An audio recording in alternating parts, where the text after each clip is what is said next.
All right, guys, what's going on? Welcome in. Huge breaking NFL news just came out like 20 seconds ago here. The Jacksonville Jaguars have just hired their next head coach. It's Doug Pederson, former Super Bowl champion, former head coach of the Philadelphia Eagles. Wow, absolutely crazy. Now, there's a couple points that I want to hit on. First and foremost, Doug Pederson's fit in Jacksonville. That's the main topic here, the main discussion.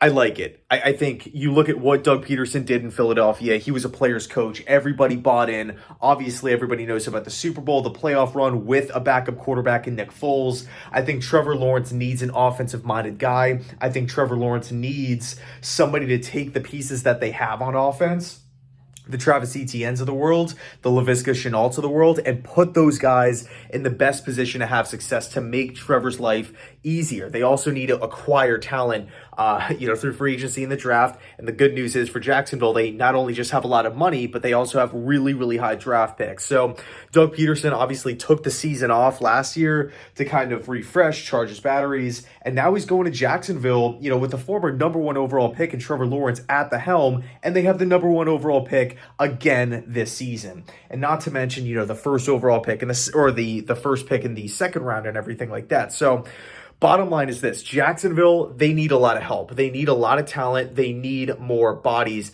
in that locker room. But the good news, they're going to have tons of opportunities to fill those roles, right? To add that talent. The second point, this whole hiring process was extremely odd. It was strange. And I feel like I could speak for a lot of Jags fans when I say that. The whole Urban Meyer situation was just a complete disaster, really, since day one. And he was fired midway through the season. A really, really tough position to be in. So they fire Urban Meyer. You would think that this Jaguars team would have a couple guys in mind. But then this whole thing came up with Trent Baalke, right? Because Baalke just does not have good relationships with other people around the league, other coaches and whatnot. So that really hindered the process. And for whatever reason, Shad Khan, the owner of the Jaguars, felt it was necessary to keep Baalke around. There was a lot of talk with Byron Leftwich, specifically over this past week, but I really felt like since, the offseason started, right, that, Black Monday, Byron Leftwich was the favorite to land in Jacksonville. It just seemed like there were so many dots being connected, interviewed, it went well, but Byron did not want to work with Trent Baalke, according to rumors and reports.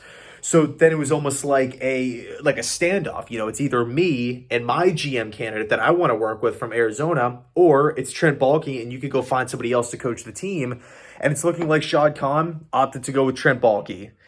Now, I know that there was some level of interest to bring in Spielman, and I don't really know where that situation stands. All we know right now is that Doug Pederson will become the next head coach of the team. So just a strange hiring process, because it wasn't just Leftwich, there was a lot of guys involved here, and Fangio was flown in. It seemed like the Jacksonville Jaguars were really hesitant to pull the trigger, and they were having this huge internal battle when that should be the last thing on your mind. You shouldn't have head coaching candidates walk in the door, say, "Oh, Trent Baalke's going to be in the future plans. See you later. I'm gone." That should not be happening. So I really hope.